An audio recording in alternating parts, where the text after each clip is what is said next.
Comment réussir son couple en 2020? Bonjour à tous, je suis Jessica Pirbet, votre sexothérapeute et votre coach en sexualité. J'accompagne les hommes, les femmes et les couples à s'épanouir pleinement dans leur vie amoureuse et dans leur sexualité. Alors, comment réussir son couple en 2020? Il y a 3 choses que j'avais envie de partager avec vous, 3 conseils que j'avais envie de partager avec vous et je fais un petit clin d'œil parce que certains conseils sont tantriques. Donc, notamment le premier, le rituel que je vous propose. C'est un rituel en fait.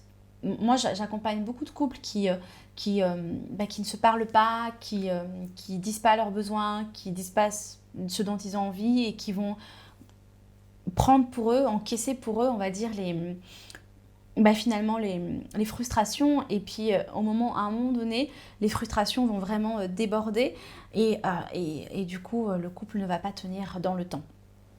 Alors, il y a un rituel qui est vraiment intéressant et que j'adore, c'est le rituel où on va vraiment se parler l'un en face de l'autre, déjà en partageant, donc on se regarde, l'un parle, l'autre accueille, l'autre parle, l'autre accueille, donc chacun à notre tour, donc l'autre n'intervient pas quand l'autre parle. Il y a vraiment une écoute active, sans jugement, vraiment dans la bienveillance. Donc la personne va dire ses besoins, ensuite ses désirs et puis ses peurs.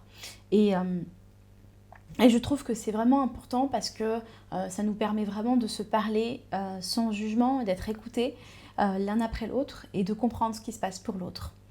La deuxième chose que j'avais envie de vous proposer, c'est vraiment de toujours faire attention à la connexion émotionnelle et en fait d'ouvrir le cœur finalement et d'être dans sa puissance et sa vulnérabilité. Quand on est un couple et qu'on se parle sans masque et qu'on se montre dans sa puissance mais aussi dans sa vulnérabilité avec ce qui se passe pour soi, avec nos besoins, avec ce qui se passe pour nous, forcément, je trouve que c'est beaucoup plus fort et ça soude le couple, forcément.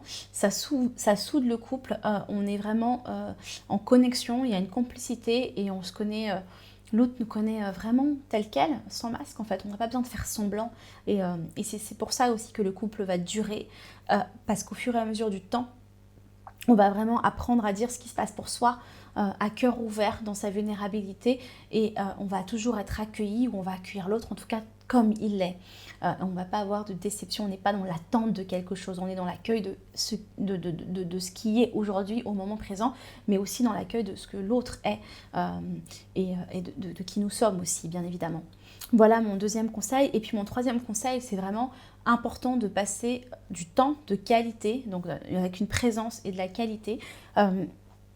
Avec les couples que j'accompagne, je remarque vraiment qu'il n'y a pas beaucoup d'organisation, pas beaucoup de temps de qualité à deux entre le travail, entre les enfants, entre la vie sociale, entre bref toutes les choses de la vie finalement. La présence est pas suffisante.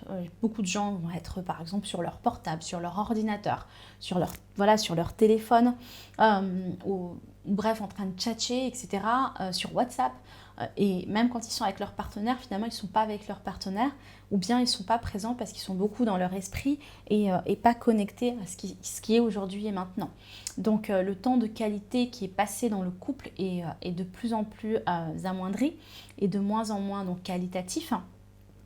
Et forcément, quand on ne passe pas de temps de qualité avec la personne qu'on aime, le couple au fur et à mesure va perdre finalement en connexion, va perdre en complicité, va perdre en qualité. Le couple perd en sa qualité finalement de couple.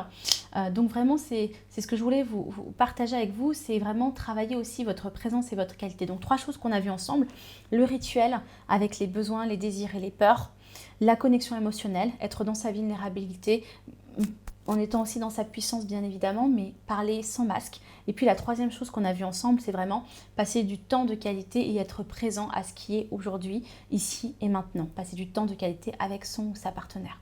Voilà ce que j'ai envie de partager avec vous aujourd'hui. Je vous invite bien évidemment à vous abonner à la chaîne YouTube si ce n'est pas déjà fait. Parce que je partage des pépites tous les jours sur cette chaîne, et puis je vous invite bien évidemment à vous balader sur cette chaîne YouTube pour aller voir toutes les autres vidéos pour que vous puissiez aussi vous en inspirer. Voilà, en tous les cas, je vous dis à très vite pour de prochaines pépites. Bye bye!